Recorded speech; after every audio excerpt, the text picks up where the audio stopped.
श्री गणेशाय नमः। श्री जानकी वल्लभो विजयते।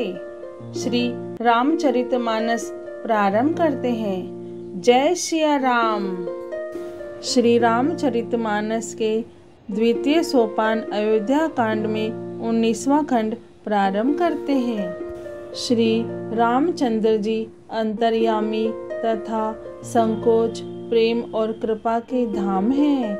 यह विचार कर और मन में दृढ़ता लाकर चलिए और विश्राम कीजिए। सखा के वचन सुनकर हृदय में धीरज धरकर श्री रामचंद्र जी का स्मरण करते हुए भरत जी डेरे को चले।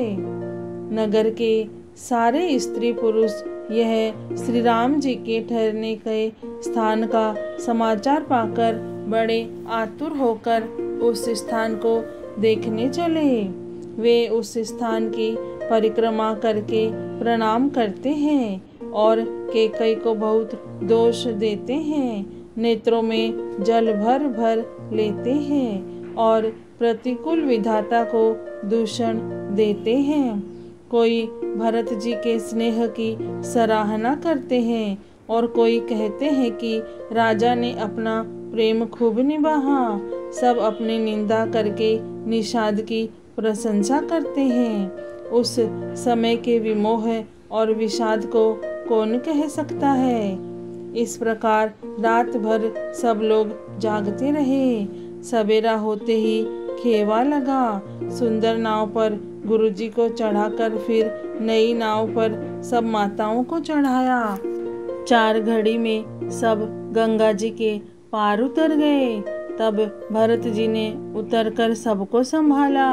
प्रातः काल की क्रियाओं को करके माता के चरणों की वंदना कर और गुरुजी को सिर नवाकर भरत जी ने निषाद गणों को रास्ता दिखलाने के लिए आगे कर लिया और सेना चला दी। निषाद राज को आगे करके पीछे सब माताओं की पालकियां चलाई। छोटे भाई शत्रुघ्न जी को बुलाकर उनके साथ कर दिया। फिर ब्राह्मणों सहित गुरुजी ने गमन किया।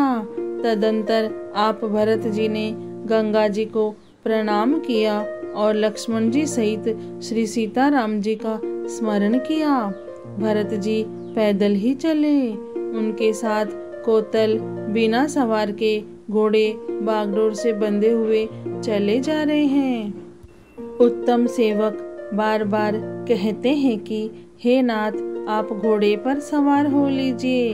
भरत जी जवाब देते हैं कि श्री रामचंद्र जी तो पैदल ही गए और हमारे लिए रथ, हाथी और घोड़े बनाए गए हैं। मुझे उचित तो ऐसा है कि मैं सिर के बल चलकर जाऊं। सेवक का धर्म सबसे कठिन होता है। भरत जी की दशा देखकर और कोमल वाणी सुनकर सब सेवक गण ग्लानि के मारे गले जा रहे हैं।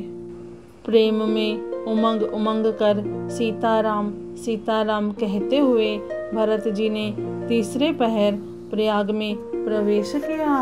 उनके चरणों में छाले कैसे चमकते हैं, जैसे कमल की कली पर ओस की बूंदें चमकती हो।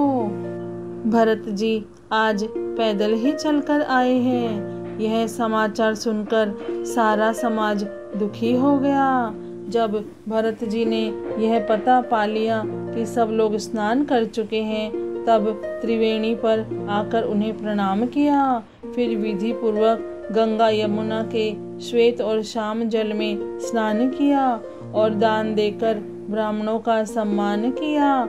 श्याम और सफेद यमुना जी और गंगा जी की लहरों को देखकर भरत जी का शरीर पुलकित हो उठा और उन्होंने हाथ जोड़कर कहा, हे तीर्थराज, आप समस्त कामनाओं को पूर्ण करने वाले हैं। आपका प्रभाव वेदों में प्रसिद्ध और संसार में प्रकट है। मैं अपना धर्म न मांगने का क्षत्रिय धर्म त्याग कर आपसे भीख मांगता हूँ। आत्र मनुष्य कौन सा कुकर्म नहीं करता। ऐसा हृदय में जानकर सुजान उत्तम दानी जगत में मांगने वाले की वाणी को सफल किया करते हैं। अर्थात वह जो मांगता है सो दे देते हैं। मुझे न अर्थ की रुचि है, इच्छा है, न धर्म की, न काम की, और न मैं मोक्ष ही चाहता हूँ। जन्म जन्म में मेरा श्री राम जी के चरणों में प्रेम हो, बस यही वरदान मांगता हूँ, दूसरा कुछ नहीं। स्वयं श्री रामचंद्र जी भी भले ही मुझे कुटिल समझे और लोग मुझे गुरुद्रोही तथा स्वामी द्रोही भले ही कहे, पर श्री सीताराम जी के चरणों में मेरा प्रेम आपकी कृपा से दिन दिन बढ़ता ही रहे। मेघ चाहे जन्म भर चातक की सुधि भुला दे, और जल मांगने पर वह वज्र और पत्थर ओले ही गिरावे, पर चातक की रटन घटने से तो उसकी बात ही घट जाएगी, प्रतिष्ठा ही नष्ट हो जाएगी। उसकी तो प्रेम बढ़ने में ही सब तरह से भलाई है। जैसे तपाने से सोने पर आभ चमक आ जाती है, वैसे ही प्रियतम के चरणों में प्रेम का नियम निभाने से प्रेमी सेवक का गौरव बढ़ जाता है।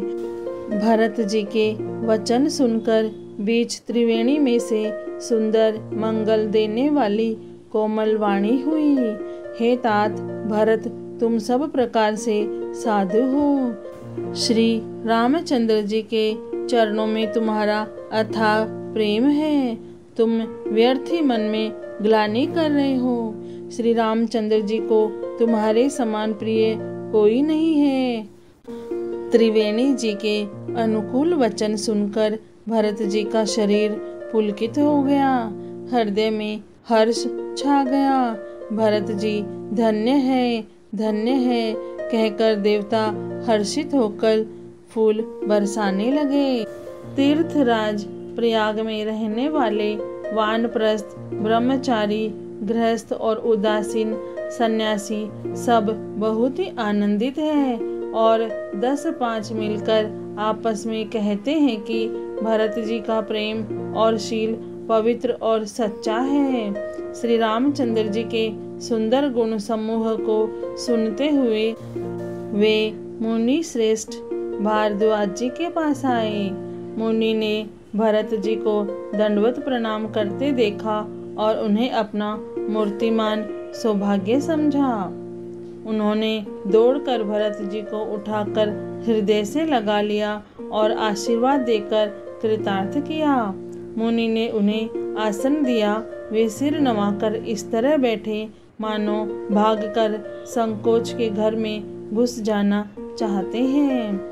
उनके मन में यह बड़ा सोच है कि मुनि कुछ पूछेंगे तो मैं क्या उत्तर दूंगा।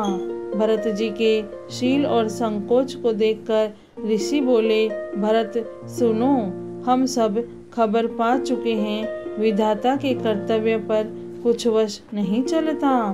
माता की करतूत को समझकर याद करके तुम हृदय में ग्लानि मत करो।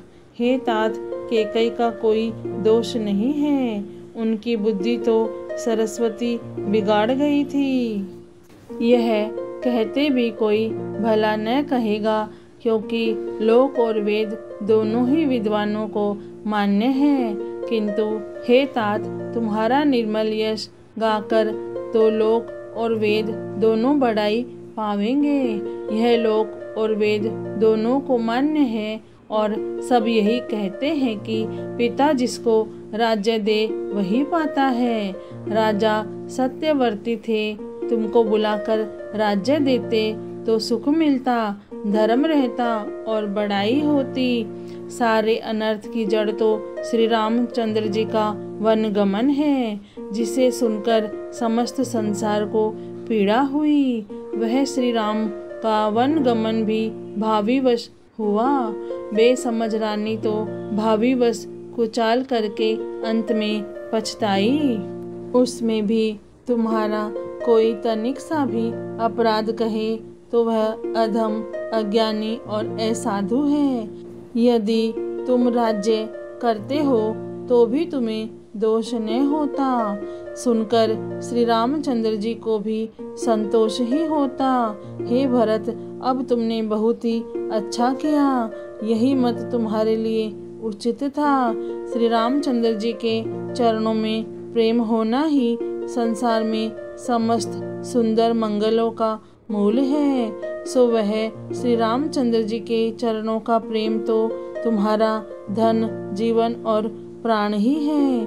तुम्हारे समान बड़भागी कौन है।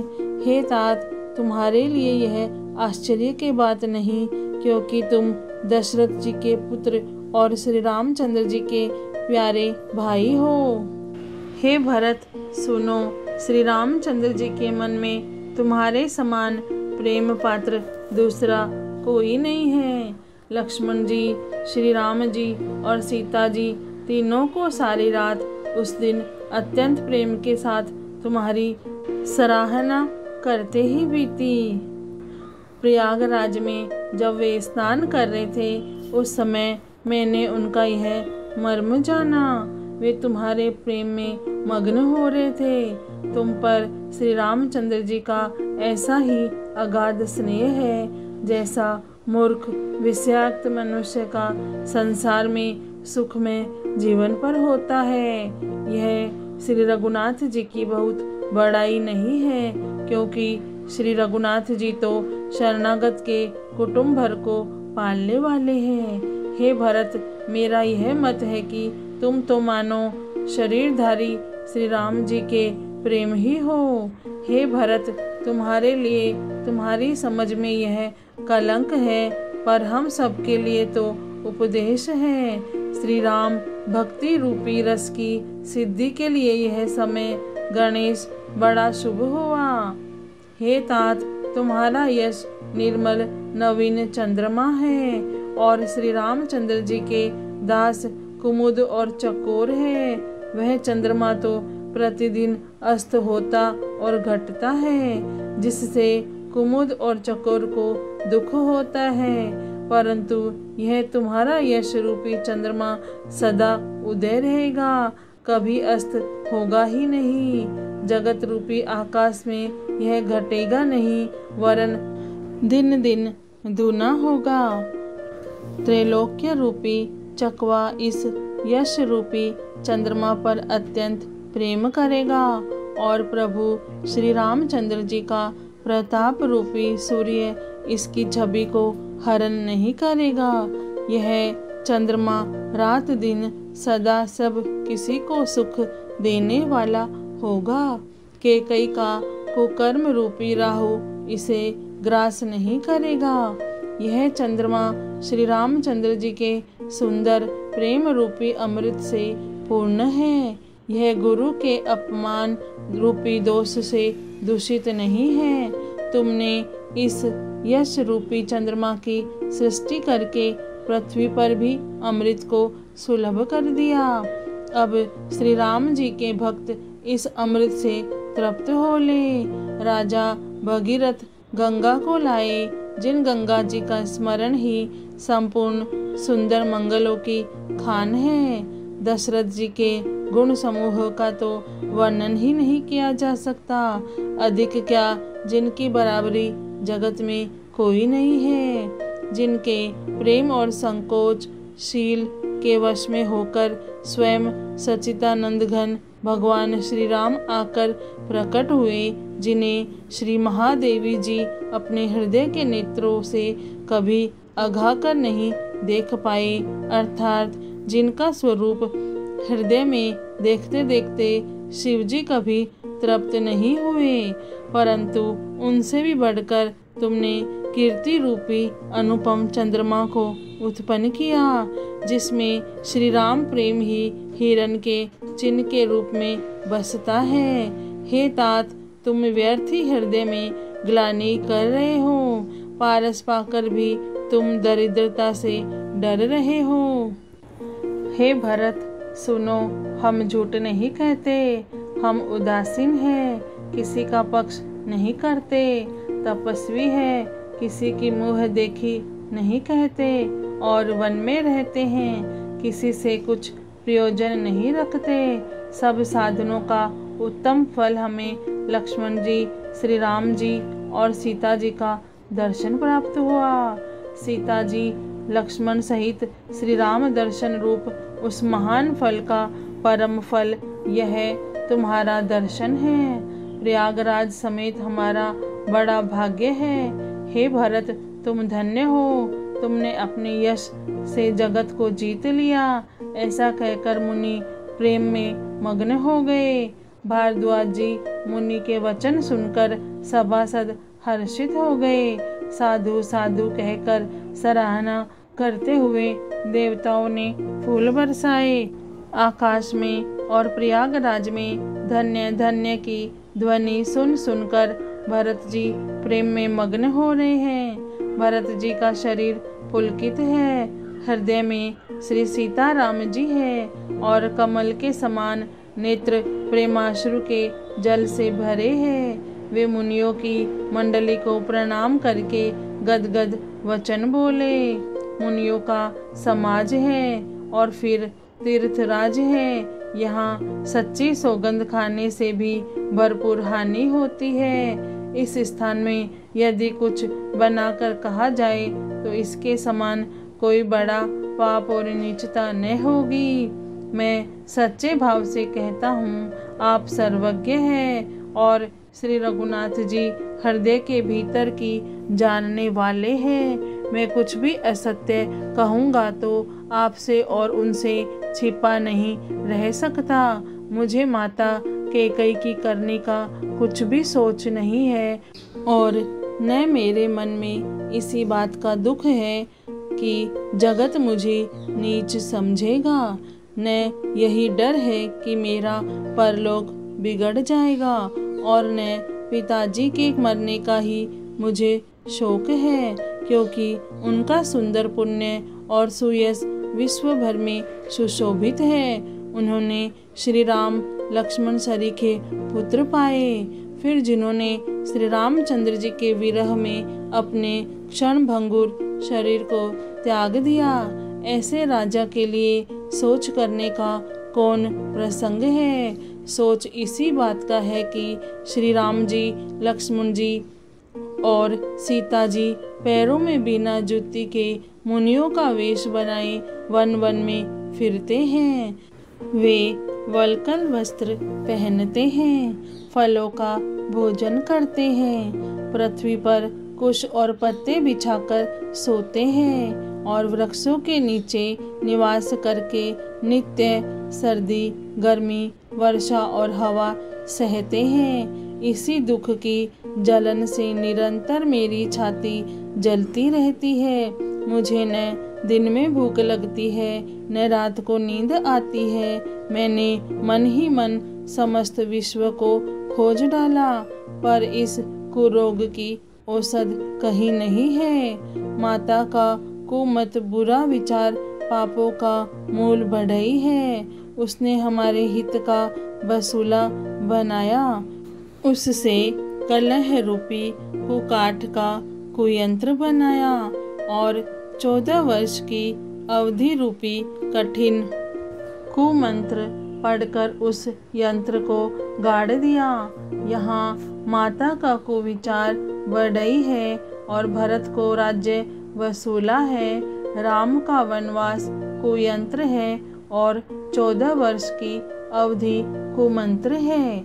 मेरे लिए उसने यह सारा कुकाठ बुरा साज रचा और सारे जगत को बाहर बाट छिन्न भिन्न करके नष्ट कर डाला। यह कुयोग श्री रामचंद्र जी के लौट आने पर ही मिट सकता है और तभी अयोध्या बस सकती है, दूसरे किसी उपाय से नहीं। भरत जी के वचन सुनकर मुनि ने सुख पाया और सभी ने उनकी बहुत प्रकार से बड़ाई की।